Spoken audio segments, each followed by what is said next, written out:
تو این دستور کامل حلوا از ترفند و نکات پخت گرفته تا فوت و فن تزیین رو یادت میدم. با اکوکوک همراه باشید.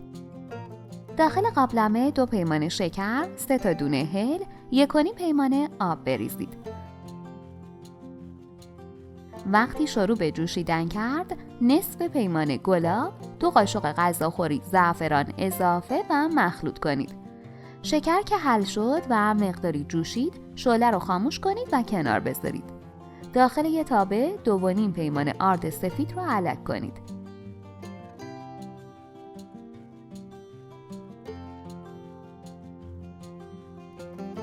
20 دقیقه با حرارت خیلی کم تفت بدید.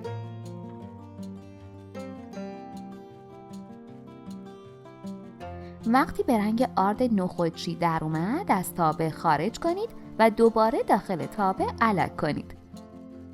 اگه میخوای اولین نفری باشی که به محض آپلود آموزش جدید ویدیومون رو ببینی، دکمه سابسکرایب و زنگوله کنارش رو حتما بزن. 50 گرم کره و 1 پیمانه سرخالی روغن بریزید و 10 دقیقه با حرارت ملایم تفت بدید تا غلظت مواد مثل ویدئو شه.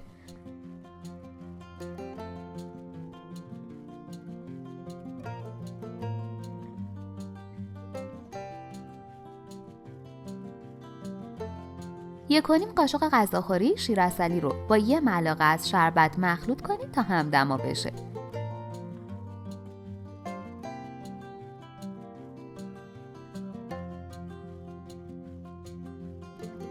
بعد به شربت اضافه و مخلوط کنید. شیر عسلی اختیاریه، اما رنگ و طعم حلوا رو بهتر میکنه.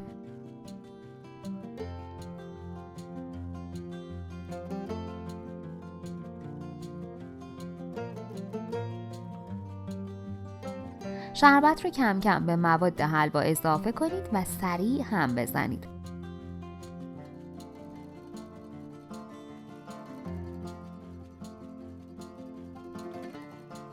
مرتب هم بزنید تا یک دست بشه.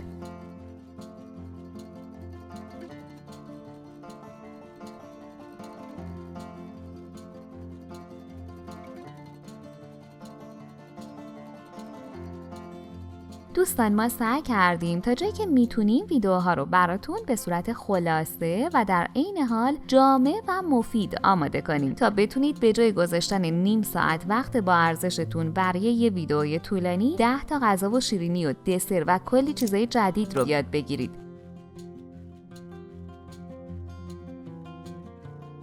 توی این مرحله و قبل از اینکه خیلی سفت شه، مقداری از حلوا برای تزیین بردارید.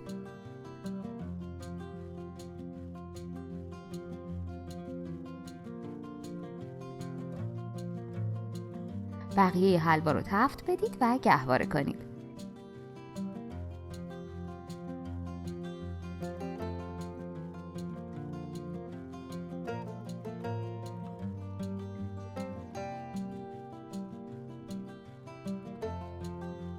داخل ظرف سرو بکشید.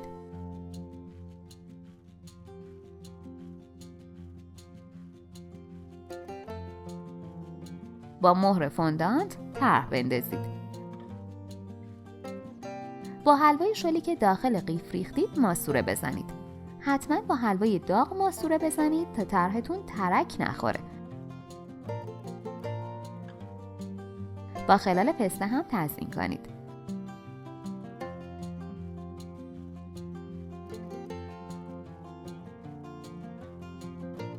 برای مدل بعدی روی حلوایی که داخل ظرف ریختید ماسوره بزنید و خلال پسته بریزید. برای نظری، مراسم‌ها یا به عنوان دسر پذیرایی توی خونه و با خیال راحت درستش کنید. نوش جان. اگه از این آموزش خوشتون اومد، باید بگم که ویدیوهای جالبتری هم توی کانالمون داریم که حتما باید ببینید. ممنون از وقتی که گذاشتید و این آموزش رو تماشا کردید. لطفاً برای حمایت از ما لایک و سابسکرایب رو فراموش نکنید.